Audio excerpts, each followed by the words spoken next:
There we go. I guess when okay, I gotta make sure the GIMP is up when I switch back from the intro video. Excellent. Alrighty. Well, we got that all straightened out. That's good. Time to get started here. Fantastic start.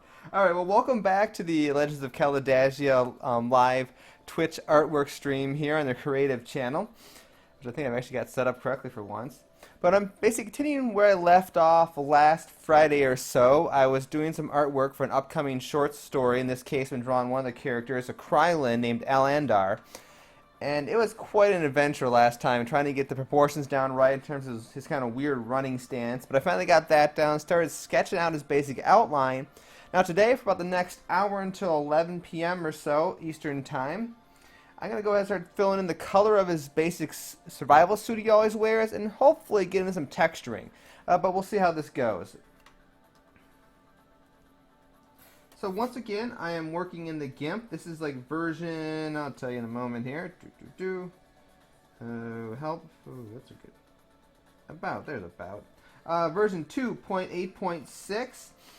And I am using a Microsoft Surface Pro 2nd generation to actually do the artwork. And now, once again, it's kind of a little bit go back a little overview of what I've been doing. Like I said, this is for an upcoming short story set in the Legends of Kalidasia universe. I'm Jason, the creator of the Kalidasia universe. It's a tabletop miniatures game, as well as a second board game. Then you can learn more about that at the game's website at kalidasia.com. And every now and then I write some short stories. I often do it for NaNoWriMo, and I've got the first rough draft of the story done. And this is one of the pieces of artwork that will show up kind of midway through the story when the Surakari arrive on the planet. And before I get into going over his basically suit color, I actually want to adjust this just a little bit. I actually got one of these guys out today here to give a little bit better idea of proportions and poses. One of those little human wood sculpture things you can get. I actually got it at a garage sale for a few bucks about a year or two ago. A really nice find. Really nice find. I was just making sure I kind of had the proportions down right. And I'm pretty good with the angle I was going for. Yeah, I like that. Okay. What I want to do is turn the ankle a little bit so his foot's straighter. Right now it's kind of his foot's off to the side, which is kind of weird. So I'm going to just correct that quickly, and then I'll move on to the main portion of tonight's artwork. Okay.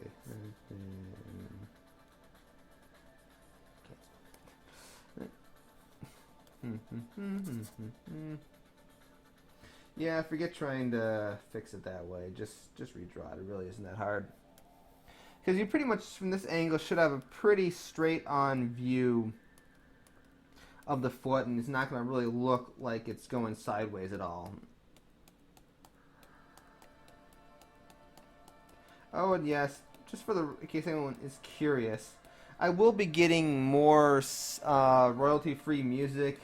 It's that for actually Black Friday, Ryan Conley of Film Ride, he sells a bunch of royalty-free music I've been wanting to get for a while. I guess it's going to be on sale at crazy prices, like 80% off or something. So next Friday, I'll be definitely getting more royalty-free music instead of the same track going over and over again. Which, I can just probably turn that down a little bit more so you barely hear it, which is not a bad thing. Okay. Alright, so there we go. I just corrected the foot to make it a little bit more forward-facing. Let's bring in where that armor panel that he has on his foot was supposed to be. Kind of like that, up until somewhere around there. And then just like that. I'm going to make the toe a little bit more pointed. They do have some weird little bit pointed toe feet, because they're weird alien creatures, and that's why. The fantastic explanation whenever you do have science fiction, it's weird alien creatures, and no one can really argue against you because you made up the universe yourself. But people will try. I've actually had people debate me with the philosophy behind Kalidasia, saying that basically my interpretation of the Kalidasia universe is wrong. They have done that. So yeah, I don't know. Whatever. People do weird stuff. And no, it has nothing to do with Shakespeare, by the way, in case you were wondering. 'Cause apparently, I guess in the Shakespeare play Amidst a Summer Night's Dream, which is one of them I've never actually read, there's a monster called Calabash or something along those lines, and someone thought that Kalidasia was a reference to Calabash, and it's not. Yeah.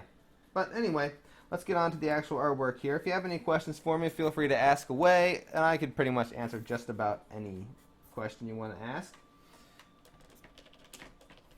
So the Krylan have a suit color that's kind of a dark blue. Over here, my reference image that I've been working off of. So it's kind of a dark blue, purplish kind of a thing. It doesn't have to be that color. That's just kind of the stock Krylan color, so I'm going to go with that for this guy. So I'm just using the paintbrush with hardness 75. Let's get about a 60 or so sized brush. Be sure to select none. Make sure we're on the right suit color layer, and I'm just going to start basically blocking out the color.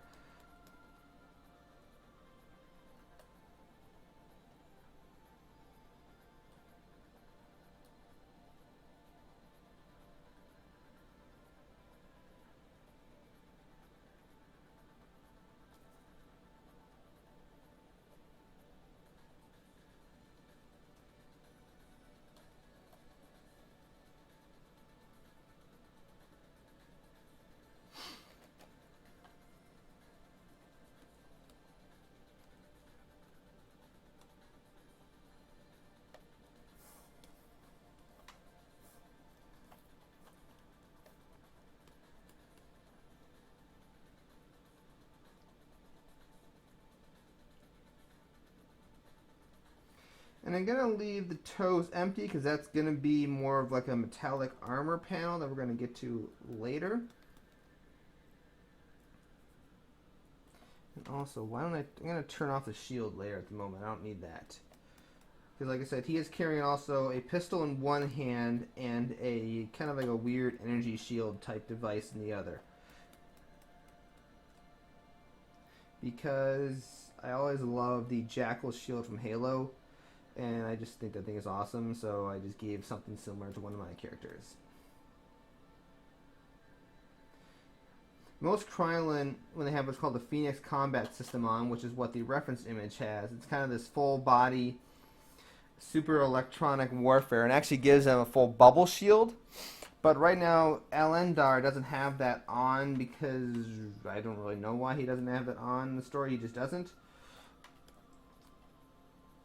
He quite likely just doesn't have one. Not every Krylan has one. They kind of built in secret because the Ergul Empire wouldn't be too happy about them having fully armed battle suits on at all times. But the Ergul don't really know because, frankly, when it comes to security, the Ergul are a bit on the arrogant side, and simple little things like that can kind of slide through them pretty easily. As weird as it might seem. They can't believe that somebody would basically do something so brash in front of them. So anyway, for whatever reason, Elendar doesn't have the full Phoenix Combat suit on. He's just got something a little bit smaller. It's really more of just a utility suit, but that's why on the one wrist, you can see in the one wrist here, he's got this red contraption. The other one doesn't, because that red contraption is actually the shield that he's using to block any incoming attacks.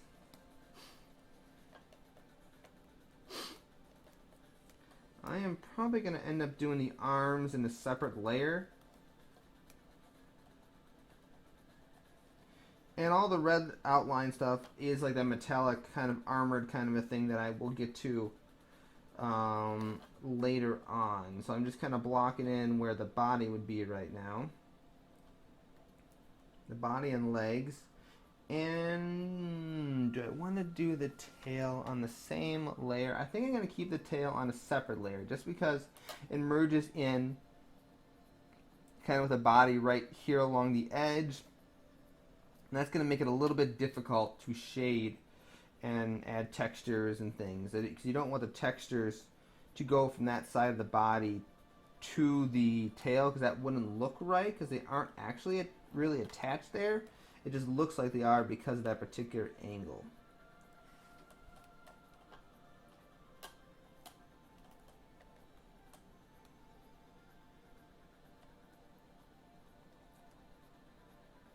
And one thing to do when you are working from a sketch, make sure you actually cover up your sketch. I have a tendency to not do that, and it ends up with a little bit thinner of an image than you wanted to in a few parts, and also because you tend to kind of think of the sketch as part of the color by mistake, you get often very uneven lines. So in a moment here, I am going to go ahead and actually turn the sketch layers off, and I'll see how it looks. That'll let me know just how kind of smooth that I get the lines and where I need to fill out or where I need to take off. So let's go ahead and remove the sketch lines here. And then also get rid of that.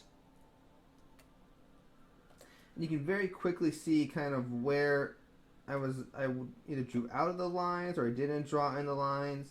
It doesn't really matter exactly as long as you get kind of the smooth edge going. So now I'm just going back with the eraser tool and smoothing things up just a little bit.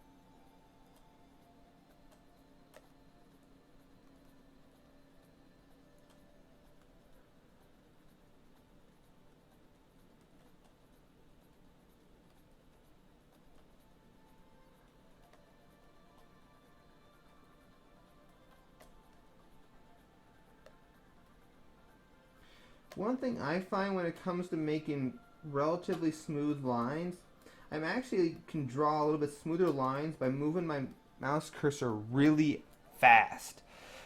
You'll see here in a moment, not in a moment because the stream is about 40 seconds delayed. You guys are getting about 40 seconds delayed from what I am getting, so I'm thinking, oh, you'll see it in a moment. But no, you're going to see it when it happens, and yeah. Brain's confused, time dilation, blah, blah, blah. But the point is, I can do a little bit smoother motions if I go really fast. So sometimes like this, to get the edge smooth, I'm going to make a lot of very fast, rapid mouse movements, and that'll often, over time, smooth it down to the way I want it. So, okay. Let's see, up here, this is mostly going to be covered up by things. I'm not too particular about getting the top area smooth. That's looking fairly decent.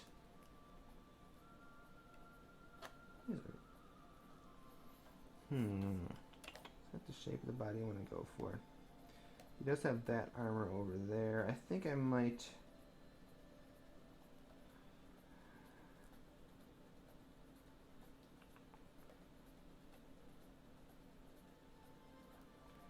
I think I'm gonna change this a little bit.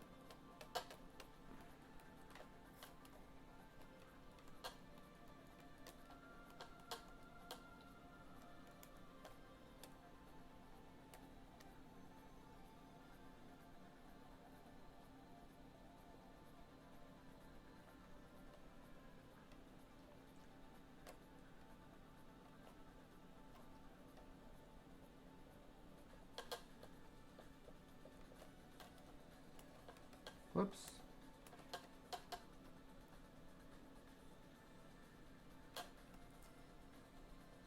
Yeah, I like that a little bit better. So, okay, we'll run with that for now. This is still pretty early on, and I could very easily end up changing a lot of stuff by the time I'm said and done with, so yeah. It's very easy to spend tons of time on little details, which if that's what you're going for, go for it. I'm not so much looking for that. I'm looking for kind of far away web quality images. It depends what you're going for. Okay, let's go ahead here, bring my sketch layer back up, and let's create a few more layers. Make one for the tail. That's going to go below the main suit, and let's create one for the arms. And it's going to go above the suit. Let me move my camera just a tiny bit.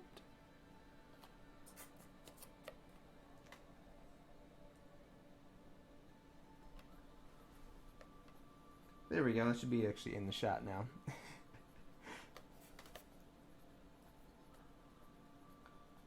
Okay, tail. Here we go. Same thing, just block it in color than tail, but now that I'm on the tail layer, later on it's going to make it a little bit easier to isolate the tail when it comes time to apply textures as well as shading.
Okay, tail's good. Let's go up to the arms layer.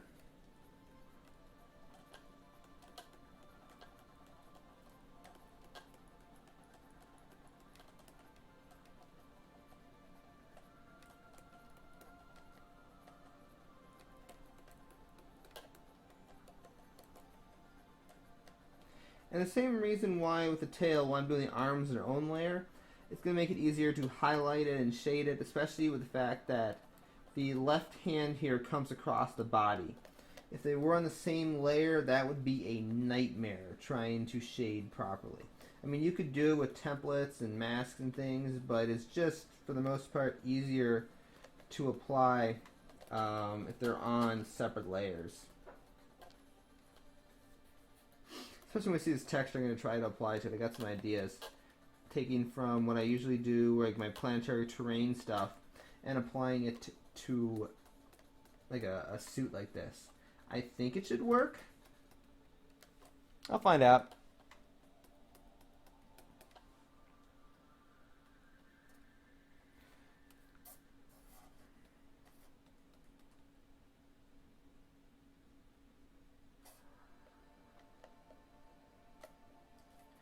As I kind of mentioned last time, the Krylan have this weird three-fingered hand thing going on, where it's like three opposable thumbs. It was based on a rather weird robot that I saw, and for some reason I decided that nature could evolve a weird robot hand that was really freaking cool, and that's what the Krylan have. So that's why they only have what looks like three fingers without a thumb. They actually have three thumbs as well as three fingers. They're all the same thing.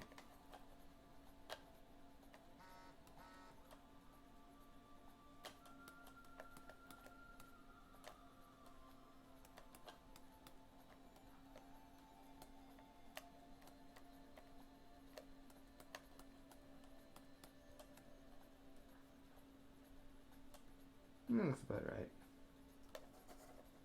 And the rest is going to be covered up by his weird shield wrist thing, so I'm not too particular about how it looks.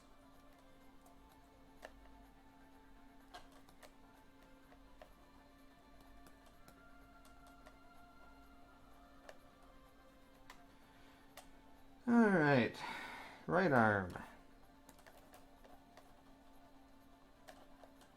Now, one thing about using these somewhat smooth circle brushes is the bigger you get, the bigger the obviously the radius of the smoothing is going to be. So it's going to so basically a larger brush is going to create a softer edge than a smaller brush, which may or may not be a problem depending on the look you're going for. And I will demonstrate that just in a minute. I mean, for this particular artwork, it doesn't matter too much, but by using a large sized, slightly soft circle brush, it is going to give your overall artwork definitely a softer feel, which, like I said, is something you may or may not want to be going for. It's just something to be aware of. So if your artwork's looking a little soft, that very easily could be what the problem is. And then this hand here, it's basically gripping the pistol. The pistol will pretty much block it, so I'm not going to care too much about how it works. Alrighty. Same deal here. Let's go ahead, hide the sketch, and just see how bad or good the various edges are and clean them up a little bit.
And then finally, same thing with the tail, and we'll start doing some texturing.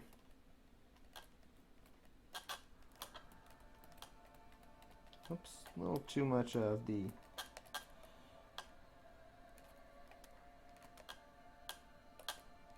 got a little overzealous with the eraser tool right there. Whoops. And I often find that it is very difficult to draw smooth, nice kind of smooth edges to organic shapes. But at least for me, I find that it's, if you don't get perfect with a paintbrush, it's actually easier to paint a little bit more than there should be and go back with the eraser and clean it up that way. That's just my personal preference, and for some reason, I find that easier than trying to draw nice and neatly within the lines the first time.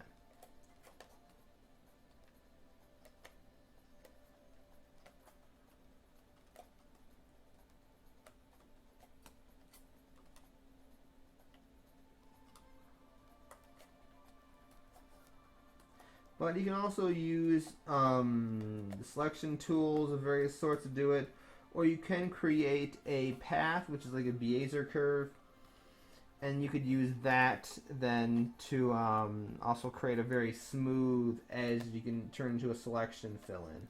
So there are plenty of different ways to do things. All right, it's true. I could be here for days being picky about it, to be honest with you.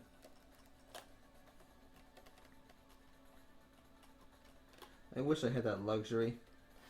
Some artists can sit there for hours and hours and hours just very gently nuancing their image together. I don't quite have that option. But before I get on to the texture, I want to show you a little bit of what I was talking about with the large brushes. So right now I'm going to use probably see it pretty good, the hardest 50 brush. Let me zoom into a blank area.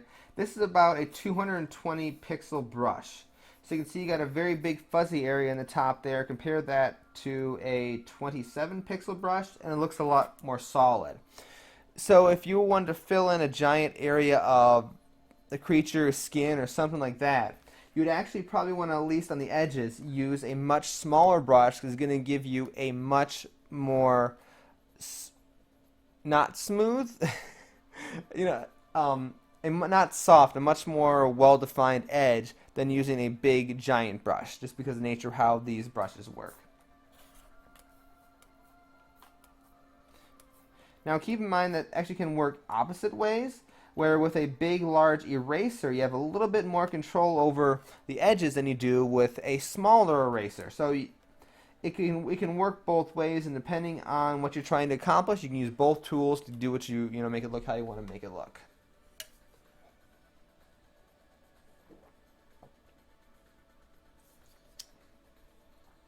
Okay, let's talk about texture.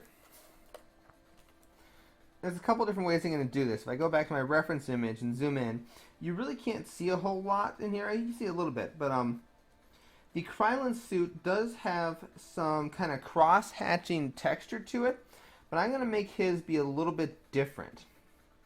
So we're going to use two different texturing methods.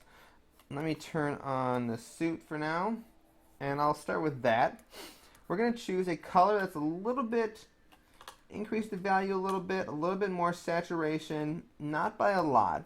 Using the airbrush tool, we're going to pull out one of the acrylic brushes, turn it down in size, and let's apply a little bit of jitter. Now, jitter adds a little bit of randomability to the brush position. So as you move it around the screen, it kind of jumps around a little bit. And what I want to do is on the layer I'm going to be working with, we want to lock the transparency. It's this little kind of transparent background looking thing here next to lock. And that's going to not let me basically add more paint to the layer.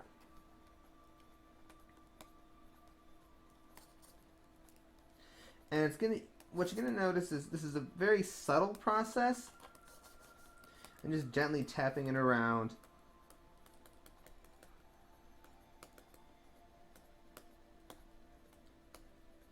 So you're not going to notice a lot of a change, and which is good. Textures are generally something you don't want huge amounts of change with.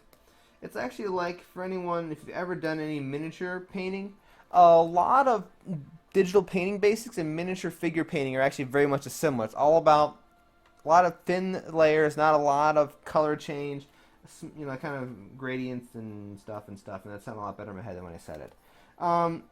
So let me just go ahead and do a little bit brighter blue. See how that looks. That's a little too bright, I think. Let's change like that. So we're just choosing a little bit of a different blue color, and I'm just kind of hitting it a little bit here and there.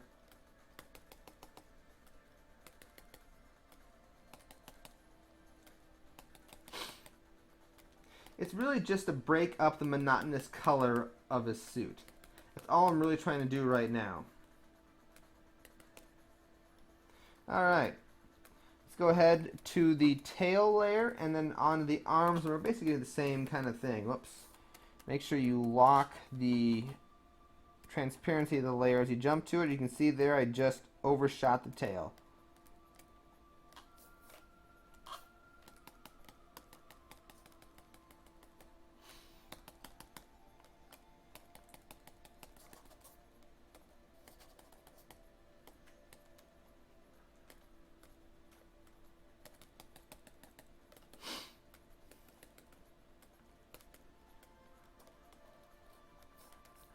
I'm just, once again, choosing a couple different shades of blue and just applying it to the suit.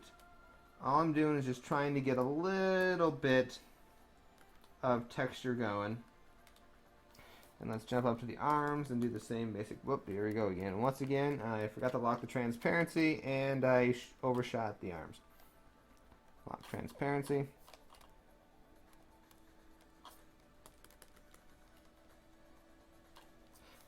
Not the shoe. That's not the arm layer. Oh, phooey. I locked transparency in the wrong layer.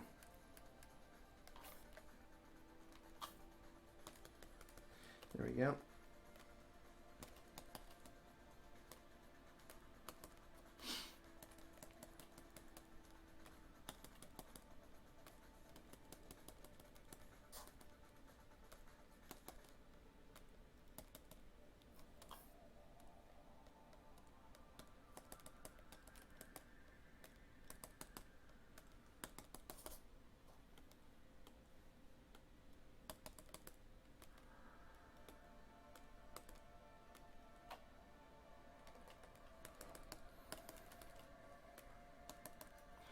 Okay, that'll work. And then with the layer transparency still locked, I'm going to use the smudge tool and kind of muddy it up a little bit more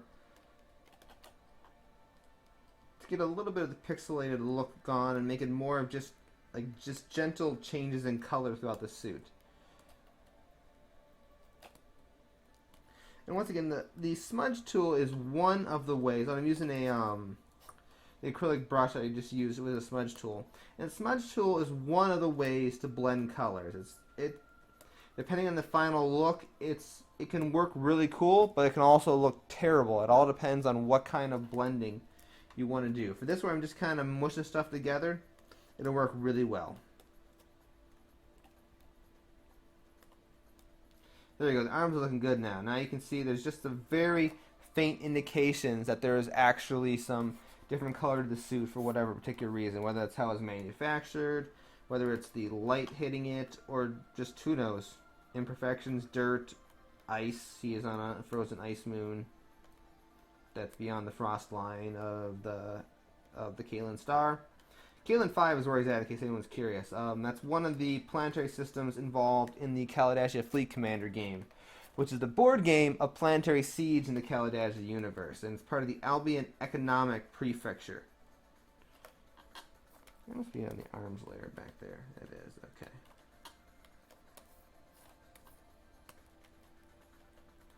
Which the Albion Economic Prefecture is kind of the current setting of the main, basically the main story arc occurring right now in the Legends of Kalidasia story. It's just beginning with the Surakari are invading that particular area of the Ergol Empire.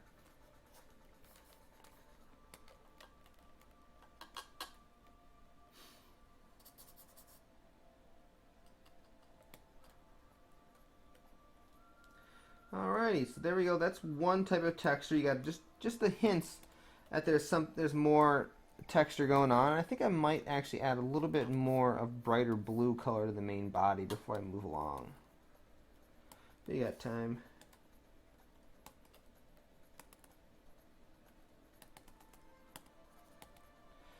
And actual highlights from light and shadow, that's going to come later, so don't worry about trying to mimic that. You're literally mimicking the texture of the suit as if it was in just some flat basic light if you're just looking at it. Excuse me.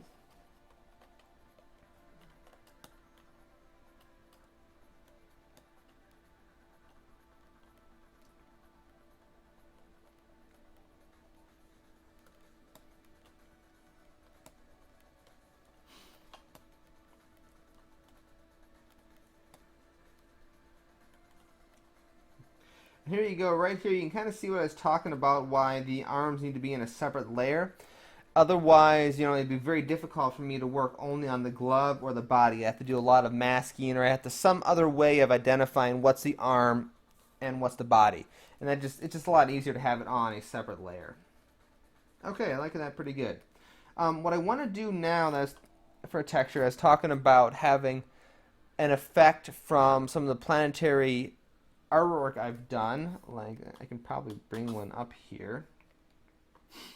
Is it Cadre 3? How's that one look? That looks alright. Sure, we'll use that as a reference. This is Cadre 3, which is actually the other planetary system involved in the Kalidasia Fleet Commander game. Cadre 4 is the other one the Surakari attacking at the moment. Let me make sure you can still see that. You can. Awesome. Okay, so a lot of this is done using the emboss tool built into GIMP. It's absolute magic for creating planetary terrain, and I'm going to try to apply it to Alendar's suit. I've never done it before, but I think it will work. But the idea is you create a bunch of highlights and shadows really easily based on some shape and texture you draw. And you actually see how I did that here with this weird, I don't even know what you want to call it, these desert ridges, and who knows what's going on in this crazy desert. Because Cadre 3 is pretty much a mostly barren world except for the main central city here, which is one of the major political hubs in the Albion Prefecture, as well as it does have a pretty nice little forested area. But for the most part, it's this weird barren desert texture thing. But I'm going to try to use that artistic technique to create a bit of a hexagonal pattern on Alendar's suit, and I can use the lens distortion filter, which is the other one I used here, to kind of wrap that feature around Alendar's suit. Alright, so here's where things get interesting. Let's start by creating hex texture.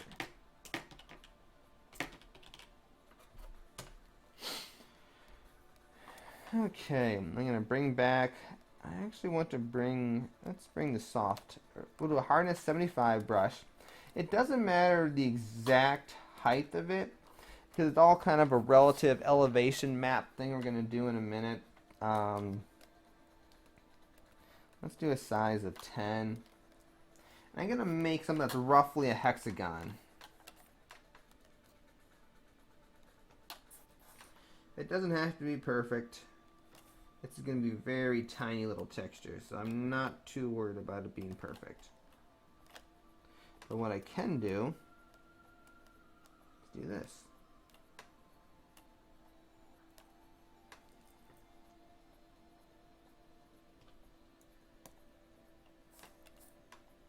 So I can kind of copy one half of it, paste it, do layer, transform, flip horizontally. Now I've got basically two copies of the same thing. And there we go. Okay, let me clean up those edges just a bit.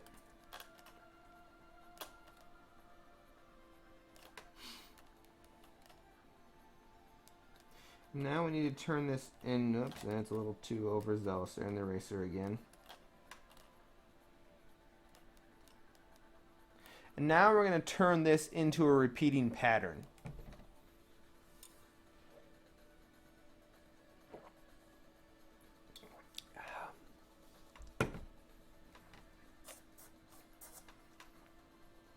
Probably won't quite work right because I literally just drew this, but you know, it'll be close enough for what we're trying to do, and yeah.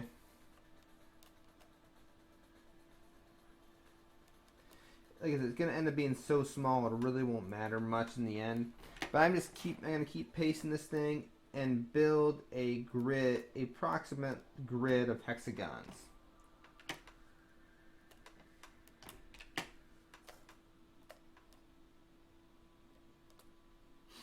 Then once I got about a 4 group of hexagons, let's copy that, paste it.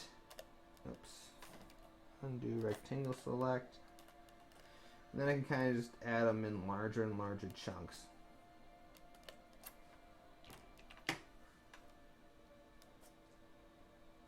Now obviously these hexagons are huge, and I'm going to end up making this whole thing a whole lot smaller for use of the actual texture, but I'm just drawing it large initially to make it much easier to work with.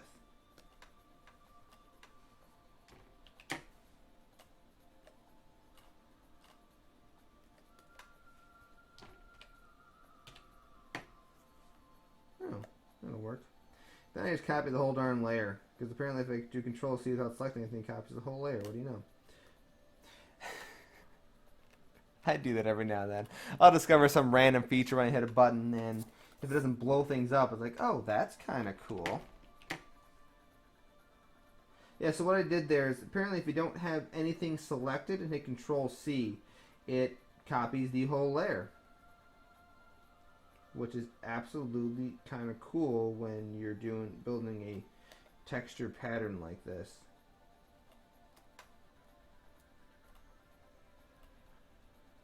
Zoom out. There you go.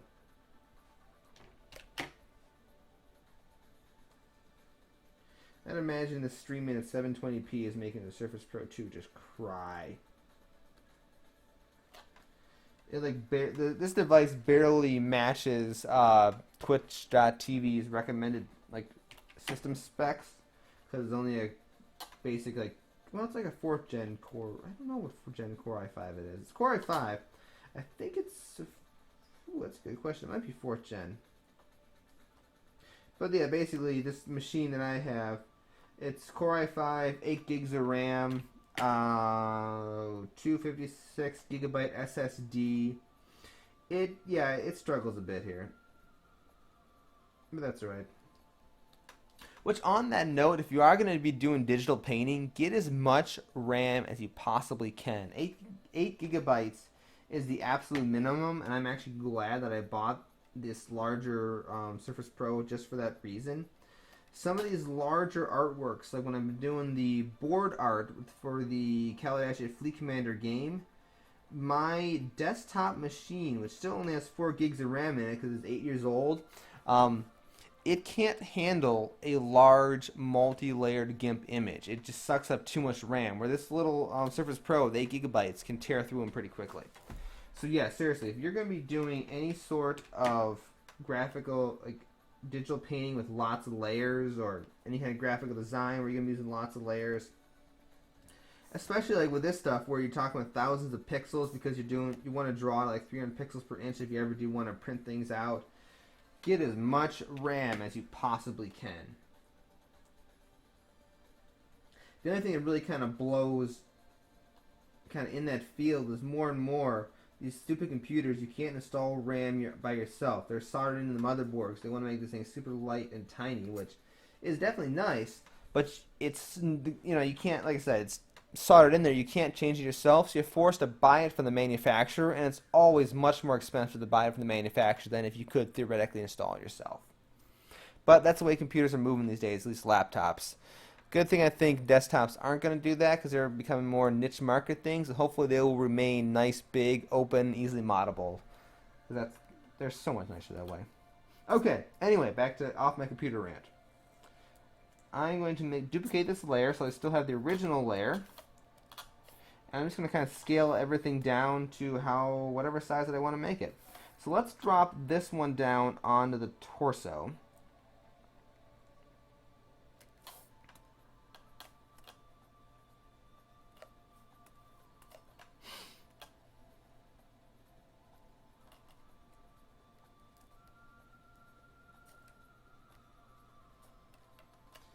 And we'll do the legs separately. That's pretty. Yeah, you go a little bit smaller. The smaller you make the details, the better. Okay, so let's go ahead and anchor layer.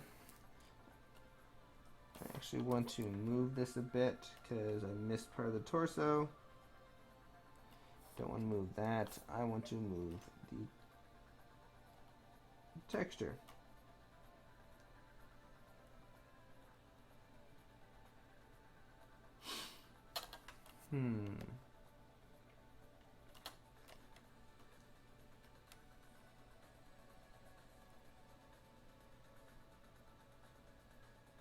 Yeah, that'll work.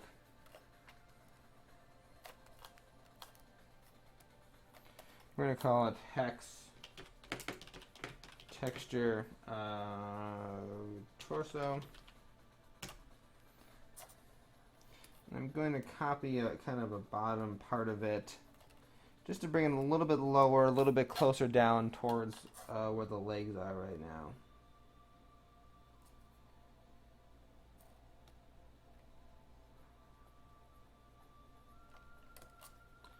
Okay, that'll work.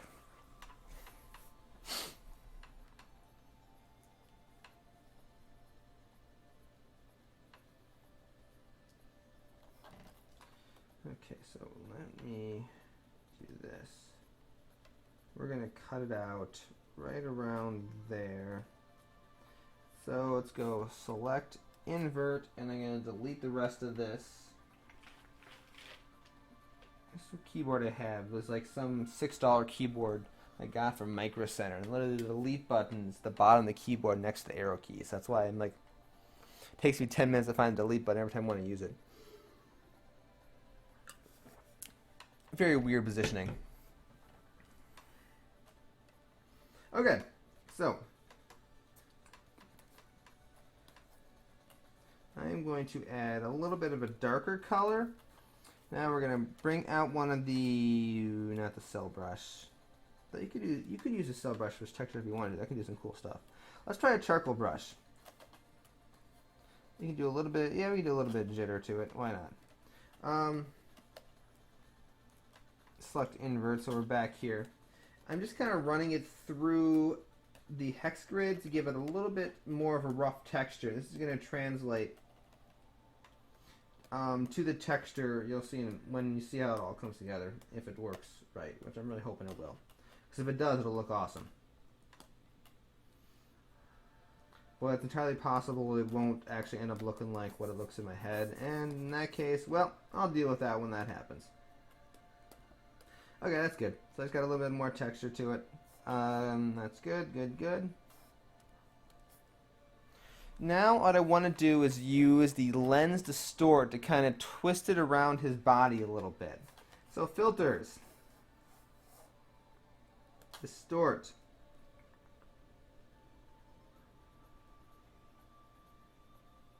Lens distortion.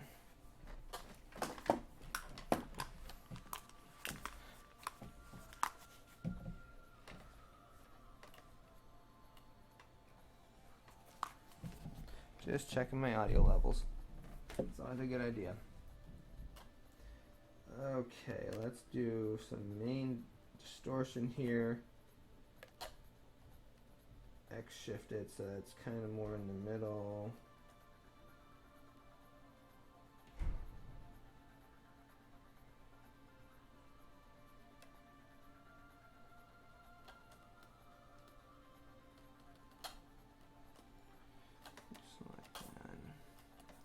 Let's try this again. Select none, distort, lens distortion.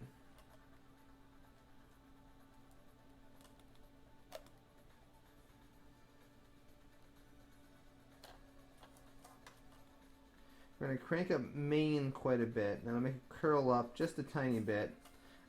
We use the X shift. So what's it going to do is kind of move it a little bit more towards the middle. So you want the right and left to be more or less equally curled up a little bit. I think that looks pretty good. Let's crank up the edge value a fair amount. And then let's hit OK and see if it does what it's supposed to. So if it does what it's supposed to... No, that's not what it's supposed to. It didn't really do much, did it?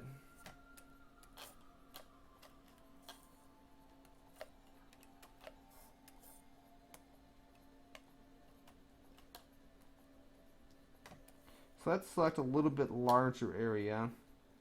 Distort, lens distortion, and try this now.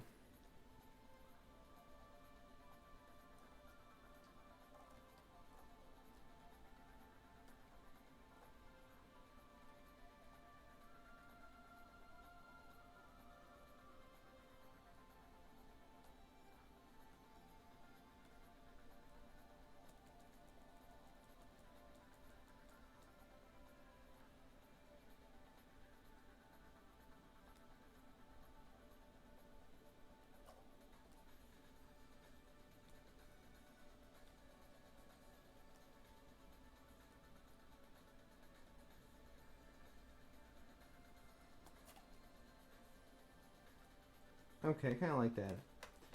So, so I ended up only distorting it kind of in, well, one direction. It's not exactly what I wanted to do, but I will work with it.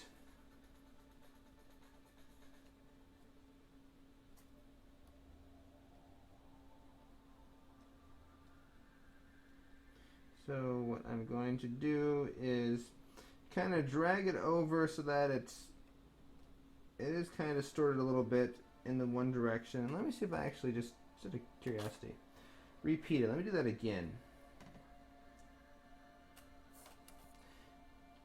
And make it even a little bit more lens. I got an idea. Here. Okay, I got about 10 minutes left. Let me see if I can do something cool with all this. Okay. Alright, so I'm only going to select up to the right side. We're going to do some filters, distort, lens distortion, and crank X shift all the way to 100. Excellent, excellent. Let's do that twice. Repeat lens distortion. There we go. I like it. So you're getting, actually hit edit undo. Hold on. Edit undo lens distortion. Let's drag that in closer. And let's try this again. Repeat lens distortion. That'll work.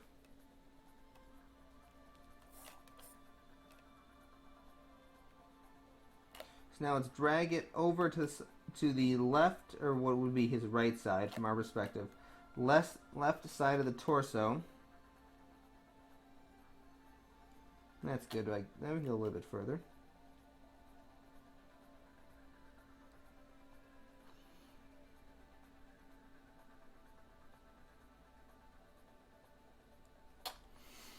I'm gonna actually scale it up via the y-axis a bit. That's good. Layer, anchor, layer. And now what I want to do is more or less kind of cut it down the middle here.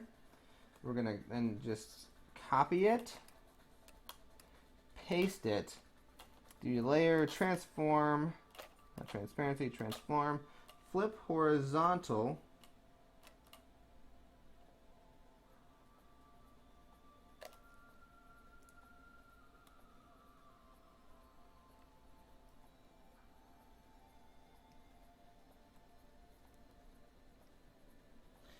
it doesn't give a perfect mesh down the middle.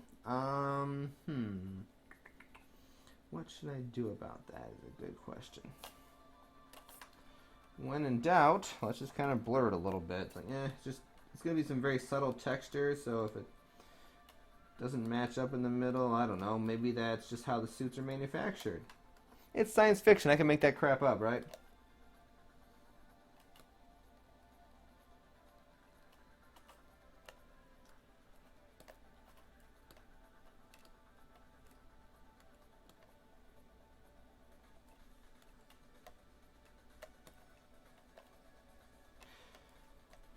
Okay, there we go. So now the approximate light source for this image is going to be the upper right hand corner up here. Let me just draw, let's do new layer, star. Just because I can, yay, it's a star. It's actually a moon, this is a nighttime image, but details.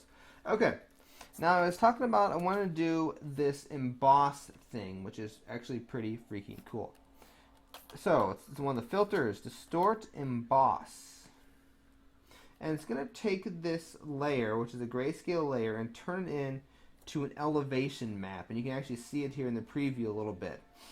And it's going to turn that thing into like a weird mountain range down the middle. That looks disgustingly ugly. Okay, I need to make that better then.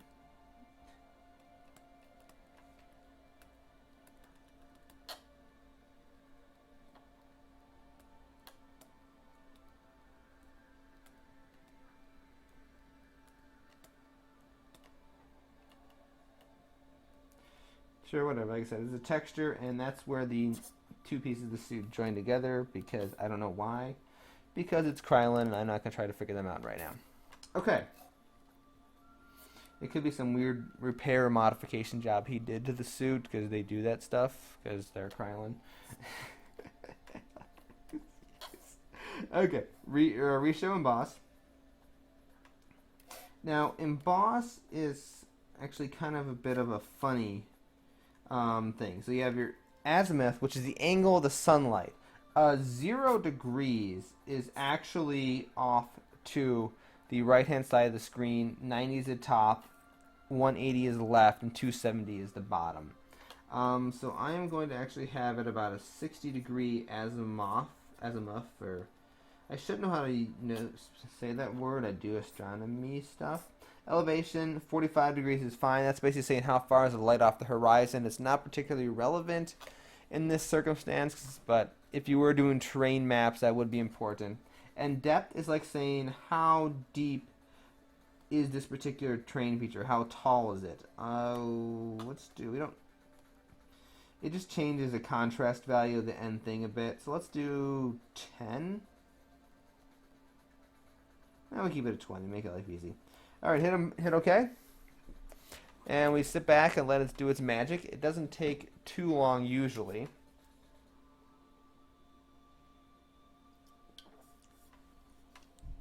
And we're going to be left with this grayscale terrain map.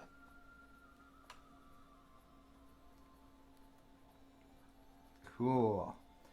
Now, of course, what do we do with this, right? It's like, okay, it doesn't seem to do much. It just makes it look like it's got chainmail or something weird funky on. You actually probably could do chainmail that way if you wanted to, fiddle around with that. But regardless, what I'm going to do is layer modes now.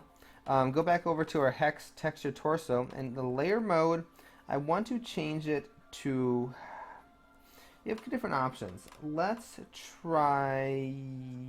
Let's do multiply. No, I don't want multiply. I want hard light. Hard light is...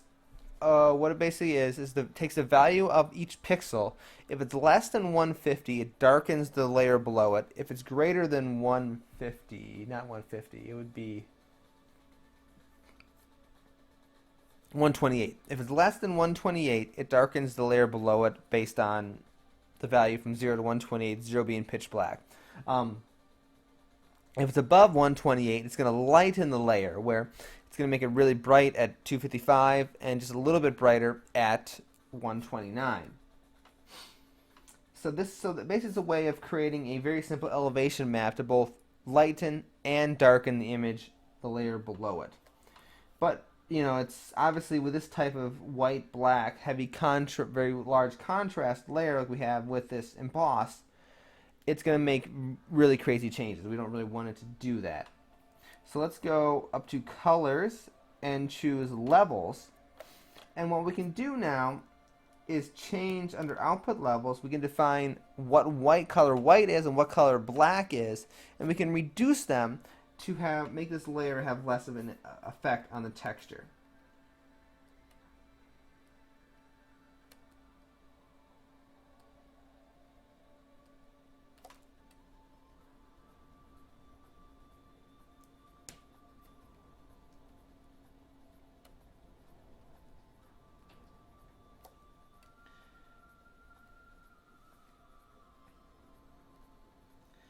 And it really becomes kind of a part what you like, almost like a part magic eye effect, if you remember those weird things back from at least when I was a kid. If you look at it one way, it's going to look like, oh, it's something. If you look at it another way, it's going to look a little bit different. And it's literally you just go back and forth to find the set of values that you like.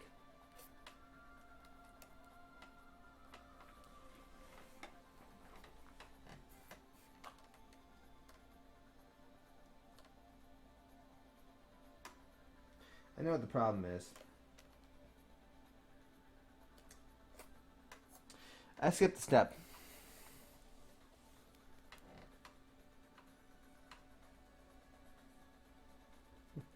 Hey, Zuli. Is it Zuli? Is that how I pronounce your name? Well, thanks for watching. Yeah, I like to talk here kind of what I'm doing. It's literally, I'm not an artist by trades. I've literally figured all this stuff out watching YouTube videos and things. So, yeah, thanks for watching. I'll be on again later on doing some more of this weird GIMP stuff. But I did forget an important step here. Because when it comes to elevation maps, the bright sides of things face the sun, or face the light source. The dark sides face away from it. And what that does, that makes it look like it's coming out of something. However, cool, thank you. Got it right. Cool. However, I want this to be a valley, like it's little imprints. So therefore, with valleys, the light part is actually facing essentially on the back side. It's I really need to draw it out to really explain it, but you think of it in terms of a valley. If the light source is over here, the side of the valley closest to the light source is what's going to be dark, and the side further away from the light source is what's going to be light. So what I have to do first is go colors invert. And that is then going to actually change it. So now the dark side of the particular hexagon is what's facing the light, and therefore it's dark, and the bright side is what's facing the light and it's away from it. And now we do the colors, levels, play around with it, and you should get something that looks a little bit more like an impression. But like I said, this is kind of a magic eye effect where you gotta look at it the right way and eventually convince yourself that what you're doing is actually making it become like ingrained. It's really weird. It'll literally just flip. At some point your brain will just kind of click on and see, oh, That's exactly what I wanted to see. It's just how the human eye works. The human vision perception is all based on adjacent colors and things like that. And it literally, when you got kind of an artificial environment like this, it takes a while for your brain to click in to see it the way you want to see it.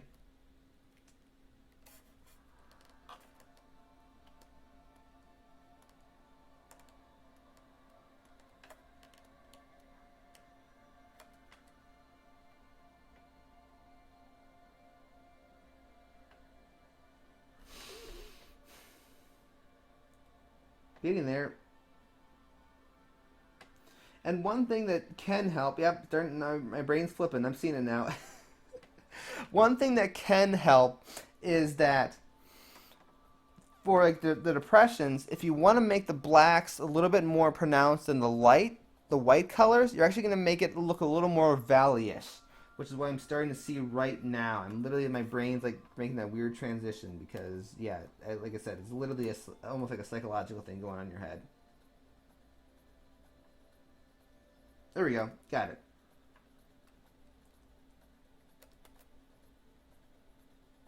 And finally then, you can also adjust how much it affects by changing the opacity of the layer, of the texture layer. And that'll work. So I get a very, very subtle texture. I like it. That's exactly what I was going for. Cool. So now I've got, like you see here, I got a very subtle hexagon pattern in the Krylan suit, and that's exactly what I was going for. Let me just clean up the extra texture around this, and I'll be able to call this done, and I'll probably call it done for the night because I'm about 11 o'clock. And I do have to finish getting ready for a games convention this weekend. I'll be at Yukon Gaming Conference in Ypsilanti, Michigan, selling my Legends of Kalidasia stuff, as well as a whole bunch of Warhammer and other things that I have in my inventory. So in addition to being a tabletop game producer, I also deal a lot with resale and collectible toys, things like that.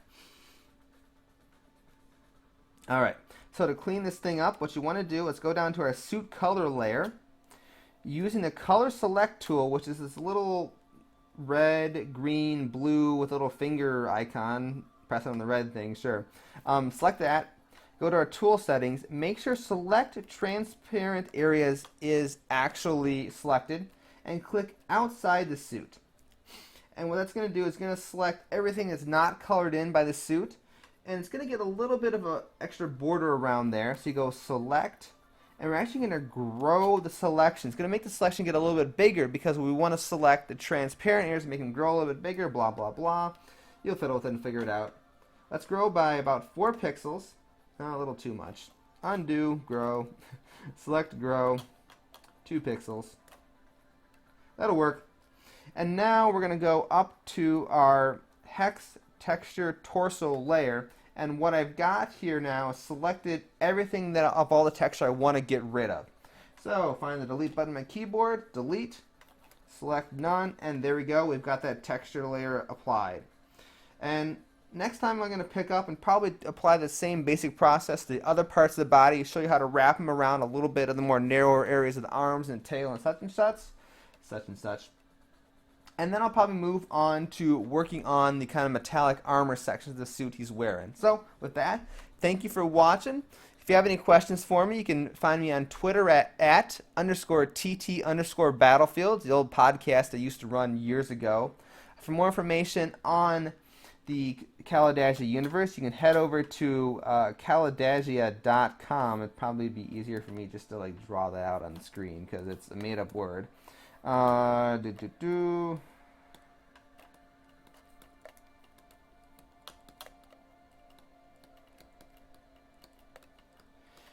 I don't really have any sort of set